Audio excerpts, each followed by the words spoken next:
He's dead. विजय sir ambulance बुला जल्दी।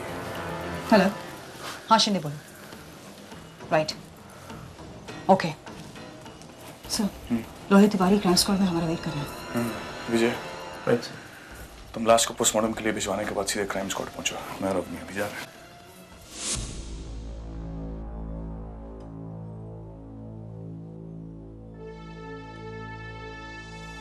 Mister Raina, आपने मुझे बुलाया?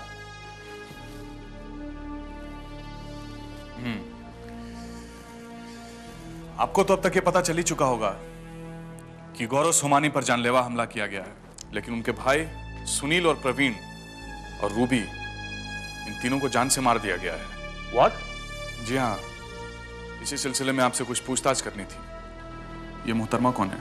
जी, ये मेरी असिस्टेंट पूजा। हेलो प्लीज कुछ देर के लिए बाहर जाएंगे आप? सर। पूजा, तुम थोड़ी देर ठहरो बाहर। प्लीज। ओके।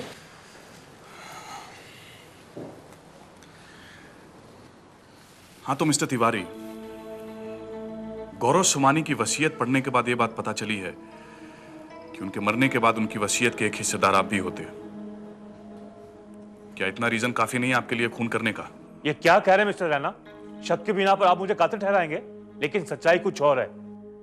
मिस्टर गौरव सोमानी की जायदाद पर ना मेरी पहले से दिलचस्पी थी और ना अब है। जिस रात मैंने उनकी वसीयत लिखी, उसी रात 12 बजे की फ्लाइट से मैं पूना चला गया था। मेरी असिस्टेंट पूजा ने मुझे फोन करके बताया, मैं सारा काम छोड़कर पूना से सीधा यहां चला आ रहा हूं। आपको यकीन नहीं आता? ये देखिए मेरी एयर टिकट्स। जी एक मिनट सर, सिटी हॉस्पिटल से डॉक्टर पटवर्धन का फोन। Yes doctor. हाँ, मैं ये जानना चाह रहा था कि गौरव सोमानी के केस में प्रेस वाले कुछ जानना चाह रहे हैं। उनको बता दो गौरव सोमानी अभी भी जिंदा है। Okay, no problem. हाँ तो मिस्टर तिवारी, आप जा सकते हैं। फिलहाल जरूरत पड़ी तो आपको फिर यहाँ आना पड़ेगा। ओके, आशा करता हूँ कोई तकलीफ नहीं होगी। जी। आप जाइए, हम ये रखते हैं। Okay, thank you. What do you से? सर, ये सुनील, प्रवीण, रूबी और नट्टू के पोस्टमार्टम की रिपोर्ट, और ये है गौरव सोमानी पर हुए हमले की रिपोर्ट।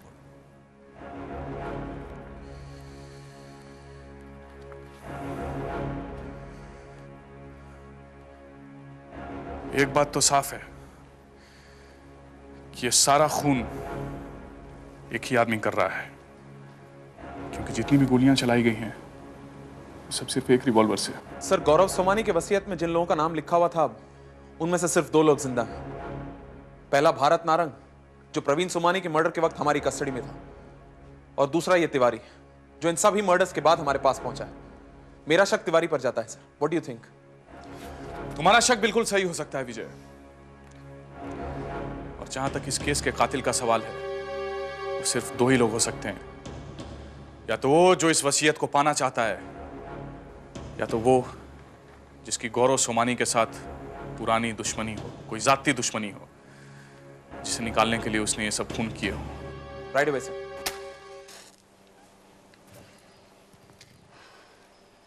हाँ, मैं ही डॉली हूँ, रूबी की बहन। रूबी के मर्डर का हमें बहुत अफसोस है। अच्छा, रूबी और गौरव सोमानी के बीच के रिलेशंस कैसे थे? रूबी गौरव सोमानी की सेक्रेटरी थी और पिछले 1 साल से उनका अफेयर भी चल रहा था। वो तो जल्दी शादी भी करने वाले थे। अच्छा, क्या कभी रूबी ने आपको किसी ऐसे शख्स के बारे में बताया था जो कि इन दोनों के रिलेशंस के बारे में जानता हो, जिसने कभी रूबी को इस बात को लेकर थ्रेट करने की कोशिश की हो? If you can just remember. ऐसे किसी थ्रेट के बारे में मैं नहीं जानती, और ना ही रूबी से मैंने कभी गौरव सोमानी के किसी दुश्मन के बारे में जिक्र सुना था। वैसे सर, मुझे ऐसे लगता है कहीं गौरव सोमानी ने तो रूबी को नहीं मारा था। आपको ऐसा क्यों लगता है? क्योंकि सर, जिस दिन रूबी का खून हुआ, उस दिन गौरव सोमानी उसके साथ मौजूद था। और कहीं ऐसा भी हो सकता है कि रूबी को कोई ऐसा राज पता चल गया हो जिससे गौरव मुसीबत में पड़ सकता था। सर, डॉली की बातों से एक बात समझ में नहीं आ रही है कि गौरव सोमानी इस उम्र में शादी किस लिए करेगा? और वो भी एक सेक्रेटरी के साथ। बात तो जरूर कुछ अजीब है। चलो।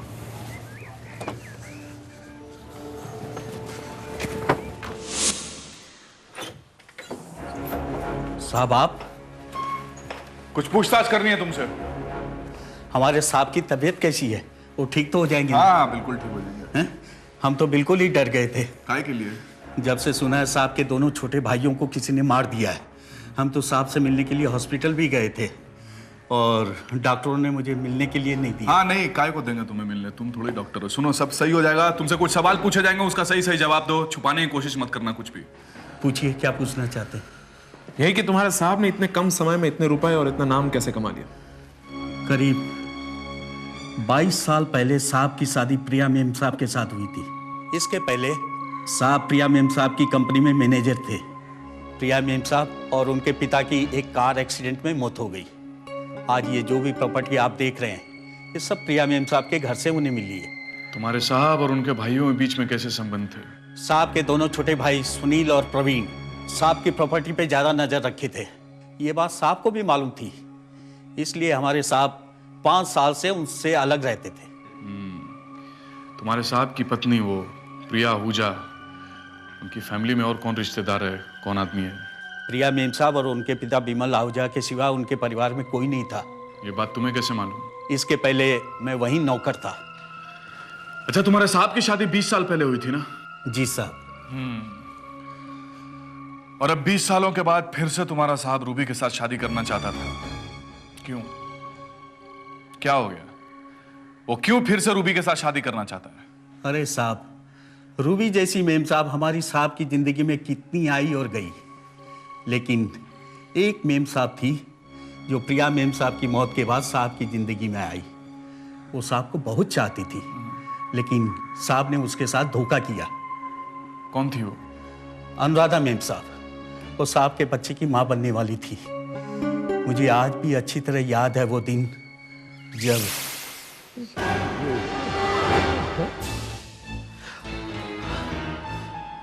तुम हाँ, मैं। और भगवान ने शायद इसलिए मेरी फ्लाइट कैंसिल करवा दी ताकि मैं तुम्हारा ये रूप देख सकूं। नहीं अनुराधा, मेरी बात सुनो। चुप रहो, मैं तुम्हारी कोई बात नहीं सुनना चाहती। मैंने तुम्हें भरोसा किया और तुमने ये सब किया मेरे साथ। गौरव, तुमने मेरी और ना जाने कितने लड़कियों की जिंदगी बर्बाद की है। इसके किए की सजा भगवान तुम्हें जरूर देगा, जरूर देगा तुम्हें इसकी सजा। अनुराधा, तुम बहुत बुरी मौत मरोगे। अनुराधा, बहुत बुरी मौत मरोगे। अनुराधा। उस दिन के बाद अनुराधा मेम साहब यहाँ कभी नहीं आई, लेकिन रूबी जैसी मेम साहब कितनी आई और गई। मुझे अनुराधा का एड्रेस चाहिए। वो हमारे साहब की डायरी में मिल जाएगा, अभी देता हूँ। उसकी जरूरत नहीं है, ये रही वो डायरी और ये उसका पता सर। जी।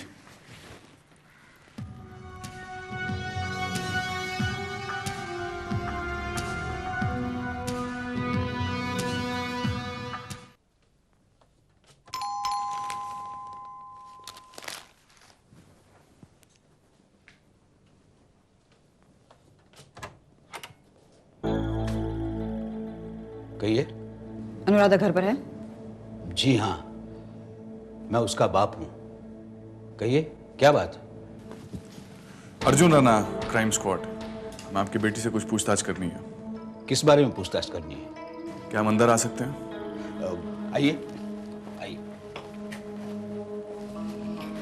शहर के जाने माने बिजनेसमैन मिस्टर गौरव सोमानी और उनके भाइयों के कत्ल के बारे में। क्या वो तीनों मर गए? चलो अच्छा हुआ, घर में मिठाई नहीं है, वरना मैं आप सबको मिठाई जरूर खिलाता। अफसोस, गौरव सोमानी अभी भी जिंदा है। तो मुझे उसके पास ले चलिए, मैं खुद अपने हाथों से उसे मार डालूंगा। अभी इतनी जान तो बाकी है इन हाथों में। देखिए, मारने पीटने की बातें रहने दीजिए, आपकी उम्र के लिए अच्छा नहीं है। आप बुलाइए अनुराधा से, मुझसे मिलना चाहते हैं। यानी कि आप अनुराधा से मिलकर ही जाएंगे? इसीलिए तो आए हैं। प्लीज। ठीक है, आइए आप खुद मिल लीजिए। आइए आइए। यह है अनुराधा।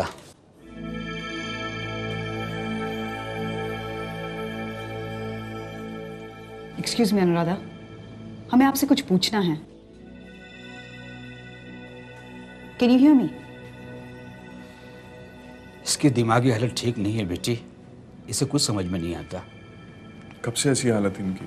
जब से उस बदमाश की असलियत इसके सामने आई। इनकी कोई औलाद भी है? उसी के लिए तो अभी तक जिंदा हूं मैं। क्या नाम है उसका? कहाँ है वो? निशा नासिक में हॉस्टल में रहती है। आपकी उम्र हो गई है, इनकी दिमागी हालत ठीक नहीं है। वैसे में निशा हॉस्टल में रहती है। अनुराधा निशा को जब भी देखती है उसे जान से मार डालने के लिए दौड़ती है।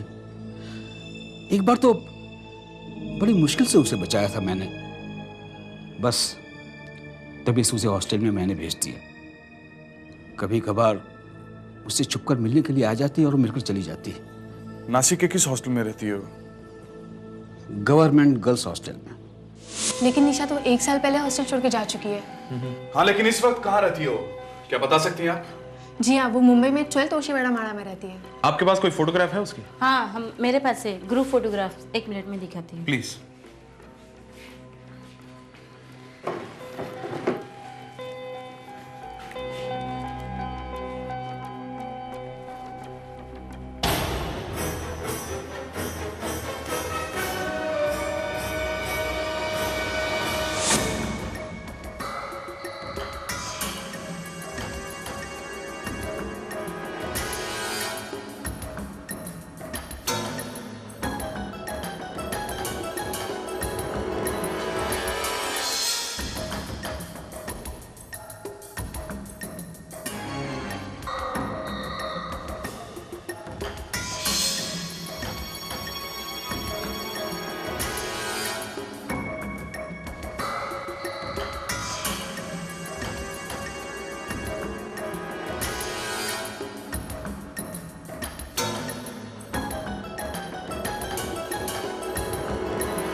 You are under arrest.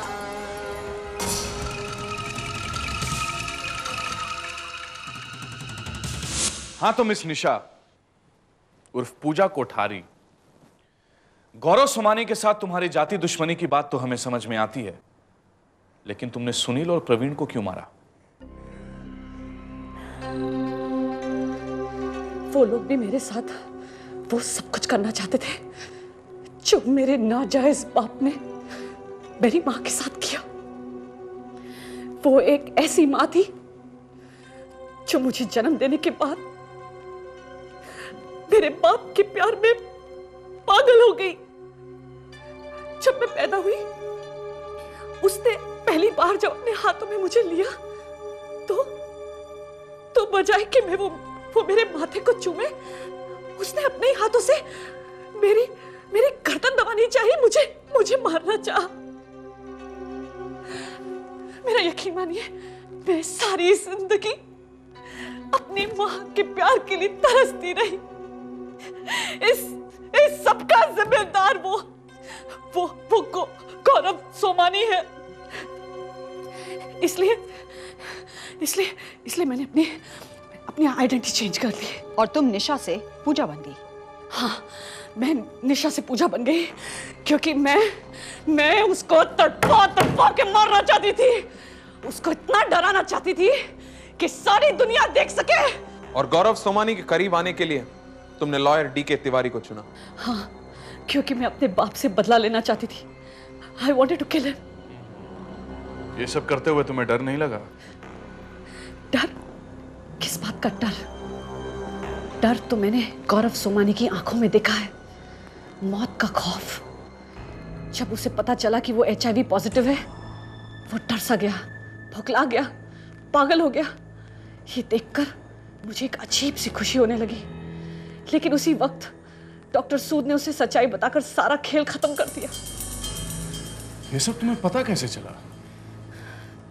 गौरव सोमानी के हाथ में जो रिस्ट वॉच है, उसकी जगह पे मैंने डुप्लीकेट रिस्ट वॉच जिसमें ट्रांसमीटर लगा हुआ था उससे रिप्लेस कर दी। ये डॉक्टर सूद कौन है? डॉक्टर सूद हमारे क्लाइंट हैं। मैं उनके सारे लीगल मैटर्स हैंडल करती हूँ और इसी सिलसिले में मैं अक्सर उनके क्लिनिक जाया करती थी। उस दिन तिवारी ने गौरव से कहा कि डॉक्टर सूद के क्लिनिक में जाकर अपने मेडिकल टेस्ट करवा ले। तो अचानक मुझे एक बात याद आई कि डॉक्टर सूद के क्लिनिक में एक ऐसा पेशेंट है जो HIV पॉजिटिव है और उसका नाम गोविंद सोमानी है। तो मैं इस मौके का पूरा फायदा उठाना चाहती थी, इसलिए मैंने गोविंद सोमानी की मेडिकल फाइल गौरव सोमानी की फाइल से एक्सचेंज कर दी। और इसका असर यह हुआ कि बदनामी से बचने के लिए गौरव सोमानी ने खुद को ही मरवाने के लिए कॉन्ट्रैक्ट किलर सुल्तान को हायर किया। तुम्हें तो बड़ी खुशी हुई होगी। नहीं, क्योंकि मैं अपने बाप को खुद सजा देना चाहती थी, लेकिन क्या? गौरव ने एक बहुत अच्छा काम किया। मौत के डर से उसने अपनी सारी जायदाद अपने दोनों भाइयों के नाम कर दी और सबको मारने के लिए मेरा काम और भी आसान कर दिया। तब जब डॉक्टर सूद ने गौरव को यह बताया कि उसकी मेडिकल रिपोर्ट गलती से चेंज हो गई, तब तो तुम्हें बहुत दुख हुआ होगा। हाँ। तब तो तुम्हें यह भी पता होगा कि गौरव अब सुल्तान को रोकने की कोशिश करेगा और उसे रोकने के लिए उसने नट्टू को हायर किया। उसी नट्टू की आड़ में तुम उन तीनों को मार देना चाहती थी, है ना? जी, जब नट्टू ने गौरव को फोन किया और बताया। नट्टू क्या हुआ नट्टू?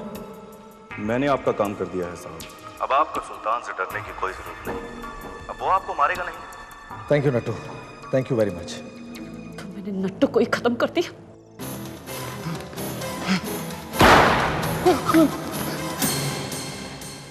लेकिन तुमने रूबी को क्यों मारा? मैंने रूबी को नहीं मारा। मैं फार्म हाउस पे गौरव को मारने के इरादे से गई थी। उस वक्त रूबी बीच में आ गई और गौरव बच गया। और जब हम वहां पहुंचे तो तुम्हें पता चल गया होगा कि सुल्तान एनकाउंटर में मारा जा चुका था। इसलिए मैंने गौरव को नहीं मारा। मैं वहां से भाग गई। मैं रिस्क नहीं लेना चाहती थी। और उसके बाद मैंने सुनील को गन पॉइंट पे गौरव को घर पे आने के लिए कहा। चलने लगा, उसको बोल यहाँ पर आने के लिए। बोलता। हेलो। और गौरव के आने से पहले मैंने सुनील को खत्म कर दिया। और जब गौरव वहां पर आया तो मैंने उस पे गोलियां चलाई। मुझे इस बात का यकीन था कि मेरी गोलियों से गौरव मर चुका होगा।